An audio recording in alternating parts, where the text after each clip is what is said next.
Assalamualaikum warahmatullahi wabarakatuh. Pada hari ini marilah kita awali pembelajaran IPA dengan membaca Bismillahirrahmanirrahim. Materi hari ini yaitu ciri-ciri makhluk hidup.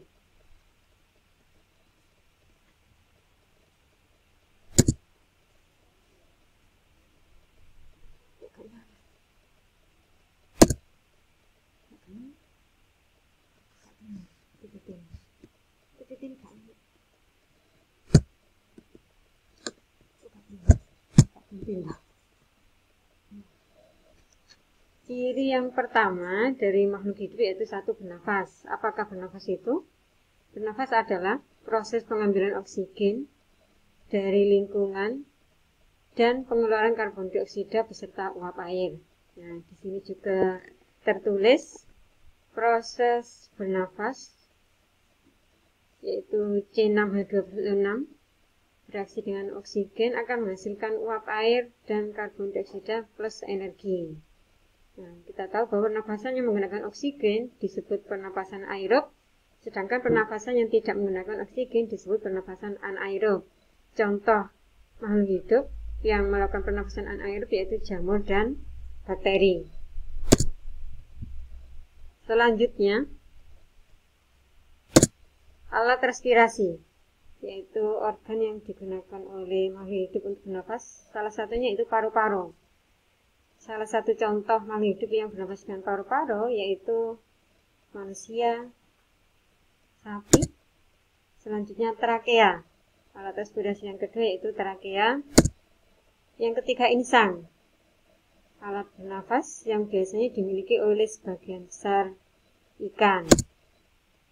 Yang keempat paru-paru buku. Selanjutnya yaitu stomata. Pada umumnya dimiliki oleh tumbuhan. Ciri yang kedua dari makhluk hidup yaitu bergerak. Manusia dan hewan bergerak secara aktif, artinya disertai dengan perpindahan. Sedangkan pada tumbuhan bergerak pasif karena tidak terjadi perpindahan. Untuk hewan memiliki alat gerak yang beraneka ragam antara lain satu kaki. Kaki ini dimiliki oleh sebagian besar hewan vertebrata. Untuk ikan bergerak dengan sirip, burung bergerak dengan sayap, dan pada makhluk hidup yang ukurannya mikroba, kaki semu dimiliki oleh amoeba, bulu cambuk pada ukuran Euphragmites, dan bulu ketar pada Paramecium caudatum. Bergerak ini pada tumbuhan disebut bergerak secara pasif, yaitu gerak yang tidak disertai oleh perpindahan. Gerak pada tumbuhan ini dibagi menjadi 4, eksionom, endonom, higroskopis, dan kompleks. Untuk eksionom dibagi menjadi taksis, tropisme, dan nasti.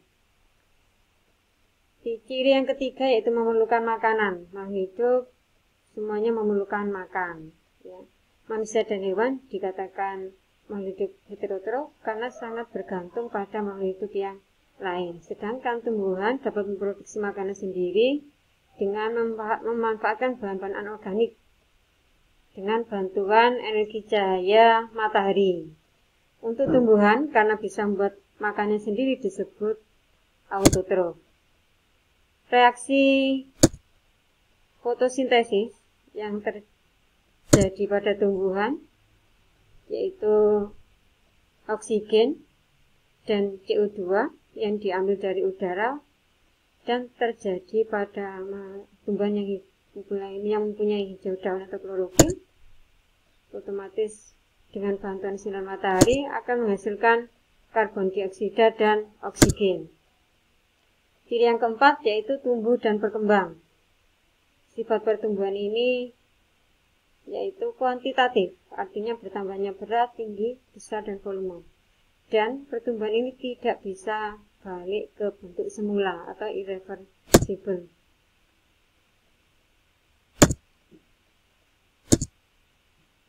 Di sini contoh pertumbuhan yaitu ayam. Awalnya dari telur menjadi ayam kecil, anak dan menjadi ayam dewasa. Pertumbuhan dipengaruhi oleh faktor gen dan faktor lingkungan. Ciri yang kelima yaitu berkembang biak atau reproduksi. Ini juga dibagi dua, ada perkembangbiakan generatif dan vegetatif. Untuk perkembangan generatif didahului dengan adanya peluburan dua sel kelamin, yaitu jantan dan betina. Yang kedua vegetatif, yaitu perkembangbiakan yang tidak melibatkan sel telur dan sel sperma. 6. Ciri yang keenam dari makhluk hidup yaitu peka terhadap rangsang. Tumbuhan bereaksi dengan adanya rangsang. Contohnya yang sering kita temui yaitu putri malu yang mengatur daunnya ketika kita sentuh. Ditunjukkan oleh gambar yang pertama, belum ada sentuhan, setelah itu disentuh maka daun-daun pada putri malu akan mengatup. Masih peka terhadap rangsangan. Untuk makhluk hidup, terutama ini manusia, alat yang peka terhadap rangsangan yaitu berupa indera. Mata ini peka terhadap rangsangan berupa cahaya. Telinga kita ini peka terhadap getaran suara. Hidung ini peka terhadap rangsangan yang berupa bau. Sedangkan kulit ini peka terhadap kondisi panas, dingin, sentuhan, tekanan, dan luka. Lidah kita yaitu peka terhadap rasa. Ciri yang ketujuh yaitu mengeluarkan zat sisa. Zat sisa dari tubuh yang tidak berguna dikeluarkan melalui proses pernafasan, ekskresi, dan defekasi. Sedangkan proses pernafasan, terrespirasi mengeluarkan zat karbon dioksida dan uap air. Untuk proses ekskresi mengeluarkan urin, defekasi adalah proses pengeluaran sisa pencernaan yang berupa feses. Ciri yang ke-8 yaitu adaptasi. Semua organisme beradaptasi, di mana responnya terhadap perubahan lingkungan dalam kaitannya dengan homeostasis. Bentuk adaptasi di sini bagi menjadi 3, morfologi, fisiologi, dan tingkah laku. Demikian pembelajaran IPA hari ini.